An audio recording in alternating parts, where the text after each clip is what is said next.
I'm fine. The lie that's killing men every day. There's one phrase almost every man says, but it's the very thing destroying them day by day. Jack is just an ordinary guy, just like you. He's got a stable job, a seemingly fine marriage, and a life that looks normal on the outside. But every morning, he wakes up feeling empty. His job drives him insane, his wife is growing distant, and his bank account is always running low. And every time someone asks, "You doing okay?" he forces a weak smile and replies, "I'm fine." But that's a lie. And not just for Jack, you might be lying to yourself too. That phrase seems harmless, but it's dragging millions of men down, turning them into powerless spectators in their own lives. Why is "I'm fine" the most dangerous thing a man can say? And how do you break free from this deadly cycle? Keep reading, unless you want your life to end up like Jack's. Before we begin, don't forget to subscribe and like if you're new here. It helps me keep bringing you more valuable content.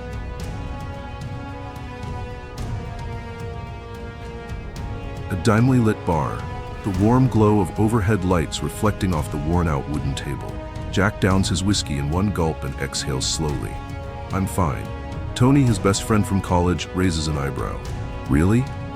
Jack nods, smirks. But deep down, he knows he's dying inside. A soul-crushing job, constant financial stress, a marriage on the verge of collapse. Every night, Jack sprawls out on the couch, drowning himself in cheap liquor, telling himself, "It'll get better." But does it ever? "I'm fine" isn't a declaration, it's a rusty shield. It doesn't make men stronger, it just turns them into cowards, hiding from reality, waiting to be crushed by it. Jack is trapped in a lie he feeds himself every day, and it's killing him, slowly, silently.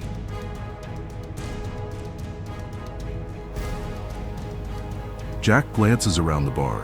Other men are doing the same thing, staring into their drinks, pretending everything is okay. Society programmed him this way. As a kid, his father told him, "Men don't cry." In school, if he complained too much, he was called a whiny little bitch. As an adult, if he ever vented about work or marriage, people just said, "Man up." So Jack learned to stay silent, to swallow his pain and convince himself that only weak men complain. But at what cost? He can't tell anyone he despises his job. He can't say that every morning feels like suffocating under a mountain of dread. He can't even admit to his wife that he feels like a failure every time he checks his empty bank account. So he takes the easy way out. He lies. "I'm fine." But he knows. And the world knows. He's rotting from the inside. Jack stumbles home, tosses his keys on the table, turns on the TV, but doesn't really watch. The apartment is suffocatingly silent. His wife has already gone to bed, or is pretending to, just to avoid talking. He sinks into the couch, pulls out his phone, and scrolls through social media. His friends are posting beach vacations, new cars, expensive dinners. Everyone looks happy. Jack exhales, telling himself, "I'm fine too." But he knows it's a lie. His job is empty, his home life is nothing but silence, and he's drowning in financial stress. Can he change? Of course. But change requires facing the truth, and that's more terrifying than anything else. So he does what millions of men do every day. He pours another drink, watches another episode, stays up late to avoid reality, then drags himself to the office the next morning, trapped in the same cycle. Because admitting he's not fine means he has to take action. And action is exhausting. Saying "I'm fine" is easier.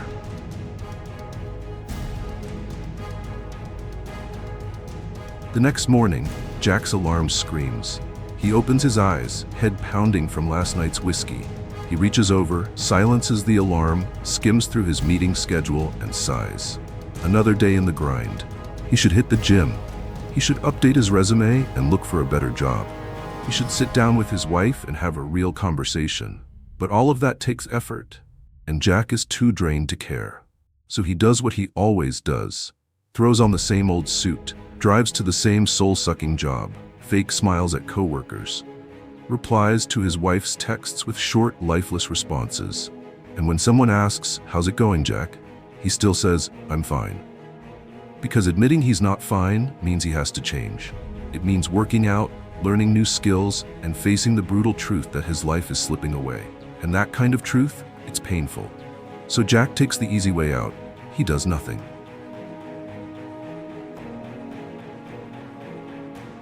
But here's the thing. Reality doesn't care about your feelings. One day, it will come knocking. And if you refuse to act, it will crush you. The consequences of this lie. Jack used to have friends. Back then, he and Tony would go out drinking, hit the gym together, and talk about everything under the sun. But over time, Jack started distancing himself. Whenever Tony invited him somewhere, his answers were always the same. I'm busy. Not in the mood. Maybe another time. The truth was, Jack wasn't busy. He just didn't want to face reality. He didn't want to be asked, "You okay, man?" Because if he answered honestly, he'd have to say it all. That he hated his job, that he felt trapped, that he no longer loved his own life. So he disappeared. The calls from his friends stopped. Tony gave up trying to reach out. His wife stopped asking questions, because Jack had built a wall around himself, one that no one could step through, but one he couldn't escape from either. Tonight, he sits on the couch again, staring blankly at the TV screen. Surrounding him are four cold walls, and not a single person there to listen. For the first time in months, Jack asks himself, "What the hell have I become?" But the question comes too late, because when a man stays in isolation for too long, his own mind will destroy him. Jack once had ambition. When he was younger, he wanted to start his own business, to become a man people admired, to make enough money to take his wife on a world tour. But now, all those dreams are nothing more than faded memories. Every morning, he drags himself into the office, sits in the same old chair, opens his laptop, and pretends to work. But he knows he's just another cog in the machine, easily replaceable, unnoticed. His boss never valued him. His coworkers never respected him. But he no longer has the drive to prove himself. Every time a promotion opportunity came up, Jack told himself, "Whatever, nothing will change anyway. No point in trying. I'm not good enough for that." And so he kept accepting a miserable salary, kept watching others surpass him, kept sitting there, silently watching his own life slip away like a failure. Not just his career, his personal life collapsed too. His marriage grew so cold that his wife didn't even argue anymore, because she no longer had expectations. Marriage doesn't end with an explosive fight. It ends when two people have nothing left to say to each other. Jack could have had a better career, a more meaningful life, a happier family, but he chose the easiest way out, giving up, and now he's paying the price. Jack comes home and tosses his keys onto the table. The apartment is dark, with only the dim glow from the kitchen. His wife, Sarah, sits in front of her laptop, her expression empty. She no longer asks, "You're home?" No longer scolds him, "Why do you drink so much?" No longer complains, "We need to talk." Because she's already given up. Jack remembers the early days of their marriage. Sarah once looked at him with admiration. She believed he would do great things. But now she only looks at him like a broken man, lifeless, stripped of everything but resignation. "Hey," Jack's voice comes out dry. Sarah doesn't look up, just gives him a faint nod. Jack can't blame her. He's no longer the man she fell in love with. No longer strong, no longer ambitious, no longer making her feel safe. He's just a shadow of himself. Dull, empty, and disappointing. Jack never cheated on his wife with another woman, but he betrayed her in another way, by letting himself fall apart, by becoming weak, by turning into a failure. Women don't leave men because of money. They leave because of helplessness. And Jack knows that if he doesn't change, the day she walks away is only a matter of time.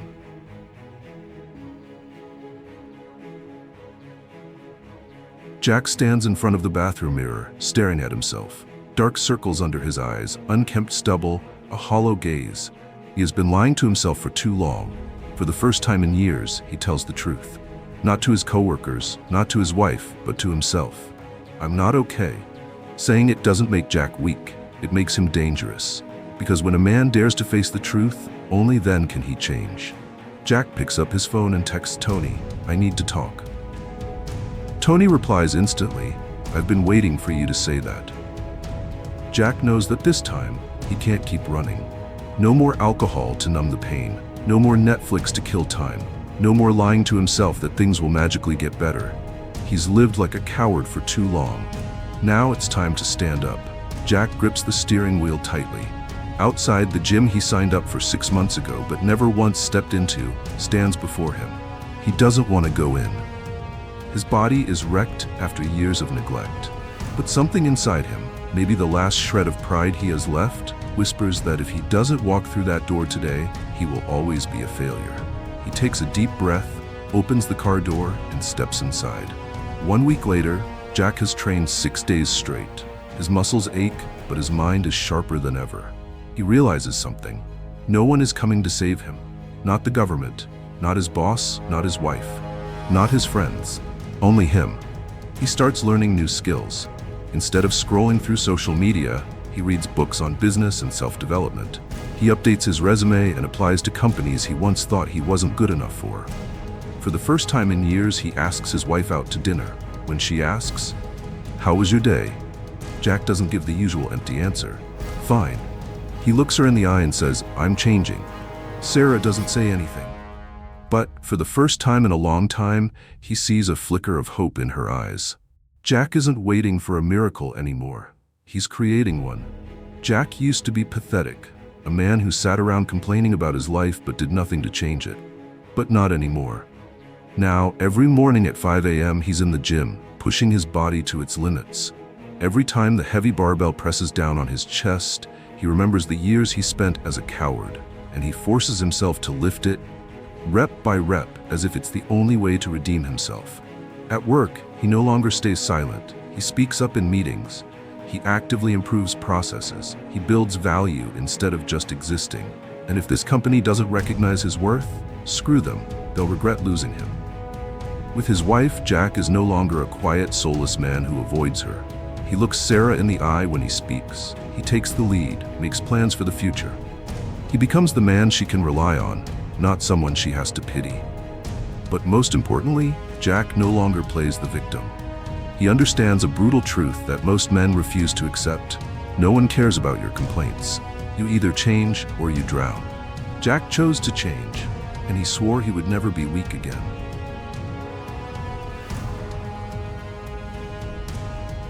Jack used to be the kind of man modern society mass produces. A passive, weak, helpless figure, always waiting for a miracle instead of creating one. He used to believe he was a victim of the economy, of a dead-end job, of a loveless marriage. But what's the truth? No one was coming to save him. The world doesn't care about his feelings. It only cares about his value.